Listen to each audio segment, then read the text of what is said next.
Bem-vindo, pessoal, para mais um episódio do nosso canal. E no vídeo de hoje nós vamos falar sobre vender coisas dentro da igreja, sobre comércio, sobre cobrar para pregar, para cantar. Isso é de Deus? Deus permite, não permite?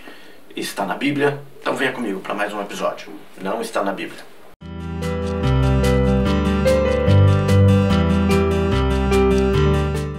O texto de hoje se encontra em João capítulo 2, versículo 16. Ele diz assim: E disse aos que vendiam as pombas: Tirai daqui estas coisas, não façais da casa do meu pai casa de negócios. Antes da gente falar sobre o que acontece hoje na igreja evangélica, nós precisamos entender o que Jesus estava falando sobre não fazer da casa de meu pai casa de negócios. Jesus, quando chegou no templo, ele viu em primeiro lugar os cambistas. Quem eram os cambistas? Eram aqueles que faziam a troca da moeda, faziam o câmbio. Em outras palavras, os sacerdotes determinaram que só poderia ter uma moeda dentro do templo, que era o tetradracma. Essa moeda ela tinha um alto valor.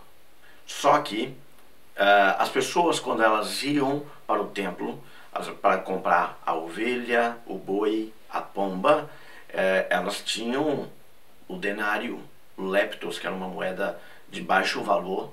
Enfim, ela tinha a dracma, tinha várias outras moedas, mas não tinha essa. Então quem não possuía essa não poderia comprar os animais. Sendo assim, eles teriam que fazer o câmbio da moeda, trocar o seu dinheiro para a moeda que era aceita dentro do templo. Logo, os cambistas assim cobravam altos juros, ficando assim enriquecendo, principalmente nas festas. E quem era outra pessoa que ganhava com isso eram os sacerdotes. Os sacerdotes ganhavam muito dinheiro recebendo os lucros dos cambistas. Mas a pessoa mais prejudicada dentro do templo era o pobre, porque o pobre perdia muito dinheiro nessa troca. Sendo assim, os sacerdotes fizeram algumas coisas erradas para ter grandes lucros.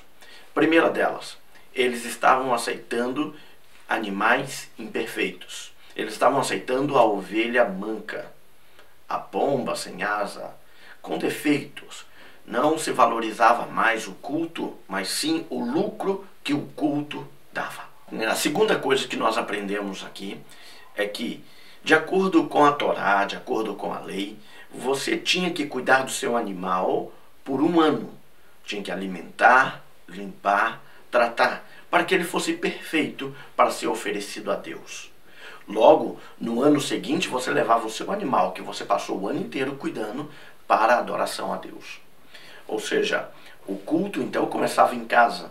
Era ali onde você tratava, cuidava, dentro da tua casa. E aí você levava para o templo para o sacrifício. Só que os sacerdotes fizeram uma coisa mais terrível de todas. Eles começaram a tirar o culto de casa.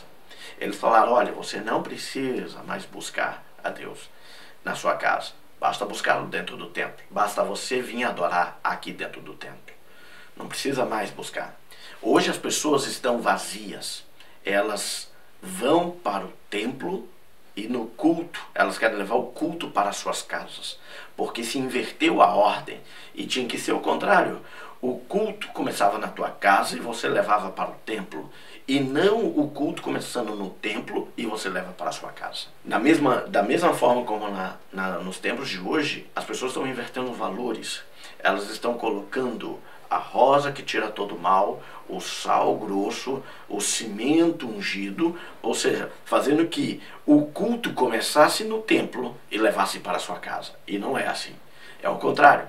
O culto tem que começar na tua casa e é você que leva para o templo. Não existe aquela expressão: o culto está frio, o culto hoje não foi bom. Não, essa expressão está errada, porque se o culto não está bom, está frio, tenha certeza de uma coisa: começa lá atrás.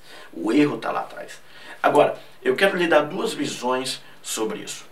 Primeiro, você vai me perguntar: é correto cobrar para pregar? É correto ter cantina na igreja? É correto cobrar-se para cantar?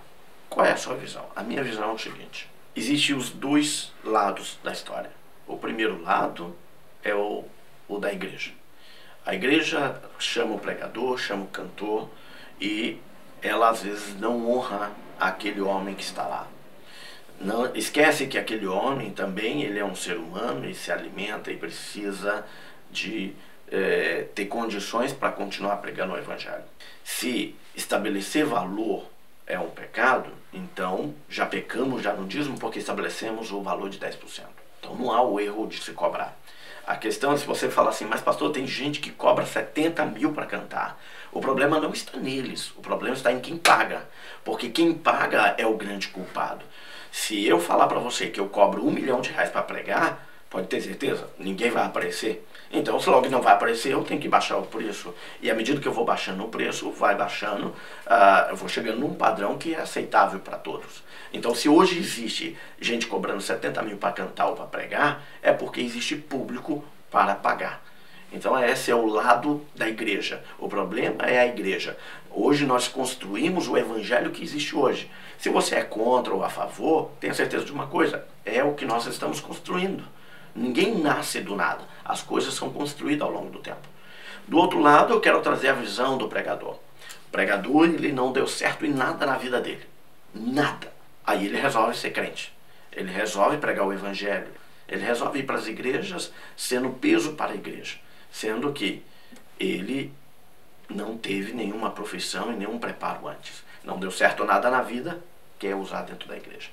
Nós temos esse outro problema. Mas, diante disso tudo, qual é o grande erro do comércio? O grande erro, quando a Bíblia fala de comércio, não se refere sobre vender coisas dentro da igreja.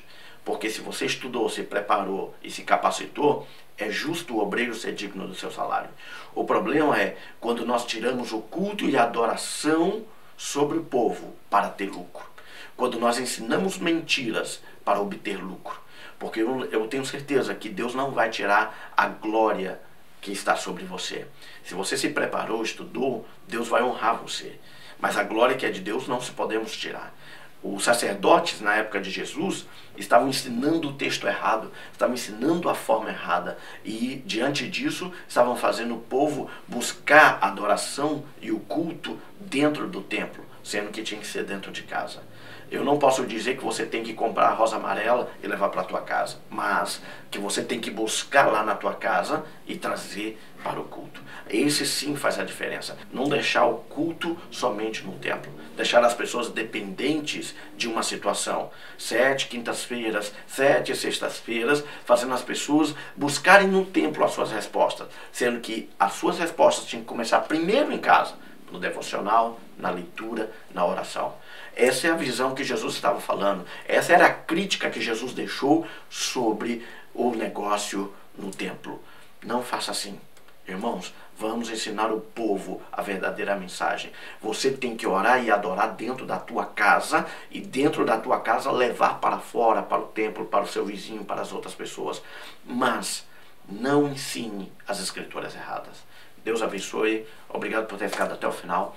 Em nome de Jesus, não está na Bíblia aquilo que não contaram para você.